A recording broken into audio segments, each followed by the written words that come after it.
Сайн байна уу? Намайг Дэмүүл гэдэг. Би банкнд IT-ийн мэргэжилтэд идэг байгаа. Сайн байцгаана уу? Намайг Дулхан гэдэг. Би нүүр хоригч болон өсч идэг байгаа. Сайн байцгаана уу? Намайг Хулан гэдэг. Би оюутан бас сурахынхаа хажуугаар цагийн ажил ба орчуулагч хийдэг. Сайн байцгаана уу? Намайг Бэлгүн гэдэг. Би хөрөнгөний зах зээл дээр бүтэн цагаар ажиллаж байдаг. Сайн байцгаана уу? Намайг Эрдэнэчим гэдэг. Би багш мэргэжилтэй. Сайн байцгаана уу? Намайг Отгончим гэдэг. Би гэрийн эзэгтийн туслах ажил хийдэг. Та хаана ямар банкнд ажилладаг? Би болохоор хаан банкнд ажилладаг байгаа. Чи оюутан гэсэн шүү дээ. Тийм. Тэгээд хөрөнгөний цагаар ажилладаг гэсэн үг. Ер нь олд хийдэг. Бармен идэх байхгүй юу? Тэгэхээр бас ариутад ажиллах хэрэгтэй. Барменуудын ерөн цалинч нэг 800 сая орнд л байгаа. Яг уу ер нь бол ихэнх нь тийм. Гэхдээ нөгөөний хаана ажиллагаас шалтгаалаад тий. Тэгвэл доошоо зогсчих. За хамгийн цаадалт нь. Та гэрийн эзэгтийн туслах хийдэг гэсэн шүү дээ.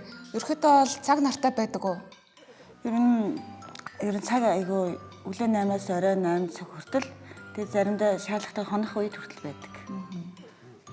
Та ер нь өдрийн хэдэн цаг ажилладаг вэ? Би сайн асуулт ярилцаад байгаа гэсэн. Би багш мэргэжилтэй болохоор одоо төсвийн газрын ажилчид ихэнхдээ өглөө ер нь өдрийн 8 цагаар ажилладаг л да. Тийм учраас өдрийн 8 цагийн л ажилладаг. Надад бол яг тийм тогтсон цаг байдгүй. Яг 8-аас 10 цаг заримдаа бүр тэрнээс илүү цагаар ажиллах тохиол байдаг шүү. Жөнгөөс бас тохиол.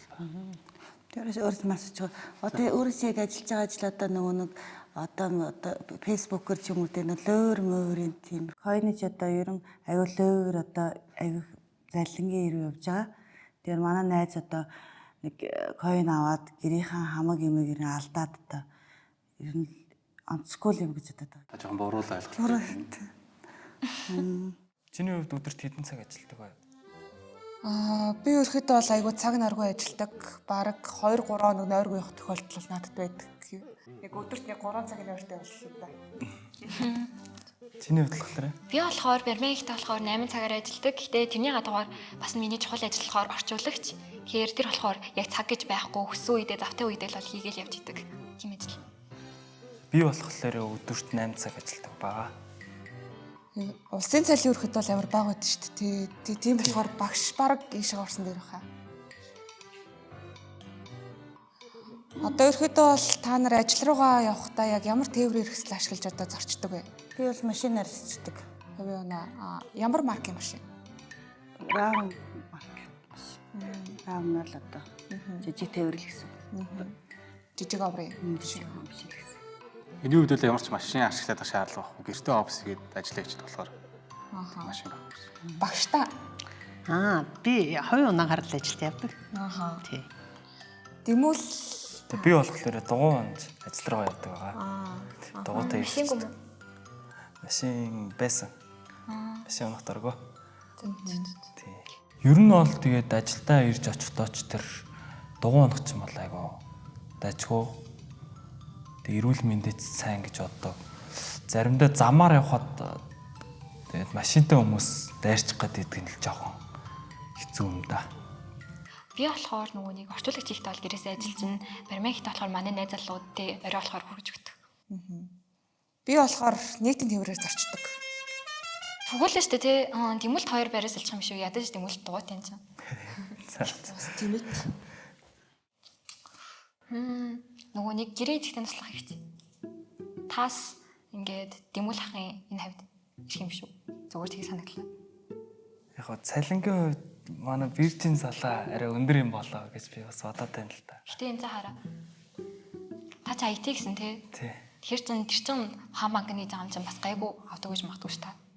Одоо би яг үйлчлэлийн цалинг бас тийм амар өндөр гэж бодохгүй байхгүй Монголд. Тэгэхээр угаасаа энэ хаан банкны IT ах бол яач утсан. Миний хувьд бол яг танаас их цалинтай юм санагдав. Тэгээд хоёр байраас ойлгох хэрэгтэй.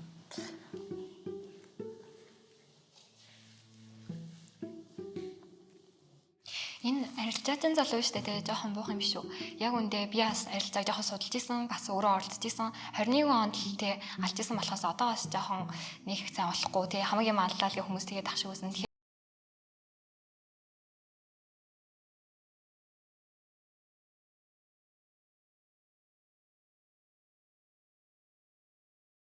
Би нэг юм асууж байгаа. Та хэд ер нь өдөрт хэр хэмжээний мөнгө зарцуулдаг вэ? Нэг өдөрт.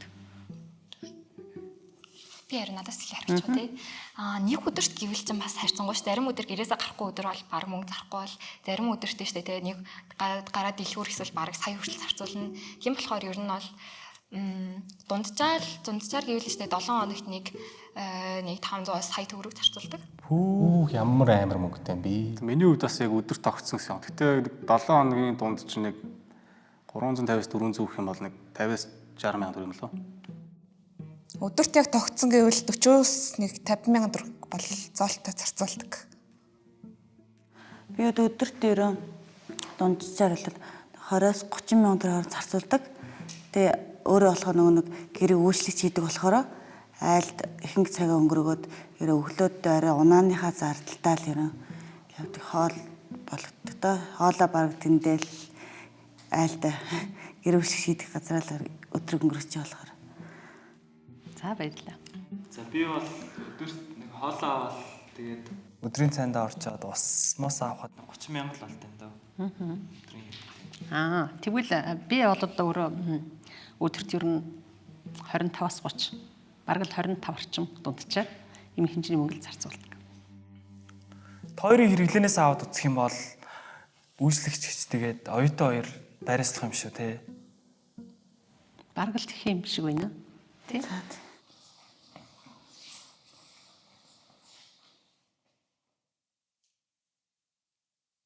Надад нэг санал байна. Би өөрөө төсвийн газрын ажилт нь болохоор зэрэг зардал бол бас тэр жоохон учраас энэ хоёрын дунд гормоор юм шиг надад санагдлаа. Гэхдээ багшаа та чинь хэдэн жил ажиллаж байгаа юм бэлээ? Багш нь одоо 34 жил ажиллаж байна. Анги таажсан уу? Тааж байгаа. За тэгвэл би чинь бас оюутан хүн те та 34 жил ажиллаж байгаа. Хоёулаа байраа салах юм шиг байна. За. Та сая гэрээ эцэгтэй туслах хийдэг гэсэн шүү дээ. Ерөөхдөө бол яг хаана байршилтай байдаг вэ? Тэр Марш таунд байршилтай. Ерөөхдөө лагшрын зэрэглэлийн айл юм ба шүү дээ. Тэгэхээр чин баг юу яах юм шүү? Та хоёр баг солигдох юм шүү.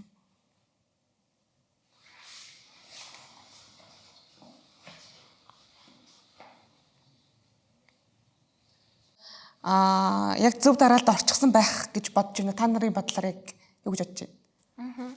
Зөө. Мэдээж одоо IT гэдэг хүн чинь бас өндөр цалинтай байх нугасаа зөв гэсэн ярих штеп. Тийм. Магадгүй. За оролцогчид маань дүүсгэр хөрөөд цалингийн дараалал ирүүлсэн байна. Ингээд үндсэн иргэд танилцуулъя. Makeup artist 6.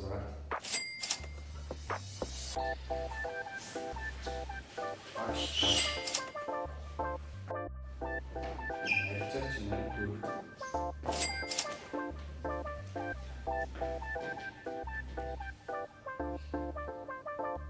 Оюутан 3. IT 2.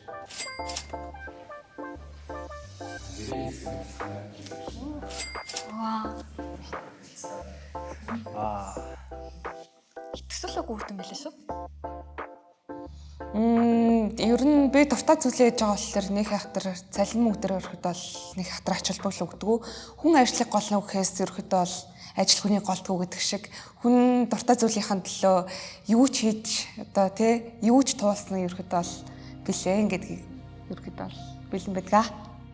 Өнөөдөр Монголд оюутнуудын хувьд зөвхөн хичээлдээ төвлөрөөд цагийн ажил ямар нэгэн байдлаар хийхгүй байх гэдэг нь маш хүндрэлтэй болсон юм шиг санагддаг. Одоогийн эдийн засгийн байдал, нийгмийн байдал ямар байгааг бид нар мэдж байгаа шүү дээ. Зах зээлийн нийгмийн өнөөгийн үед бол хүн өөрөө олон ажлыг зэрэг амжуулж хийж чадж байгаа бол нэг өндөр цалинтай байж болох юм. Нөгөө талаар заавал одоо мэргэжлийн ажил хийх ёстой биш.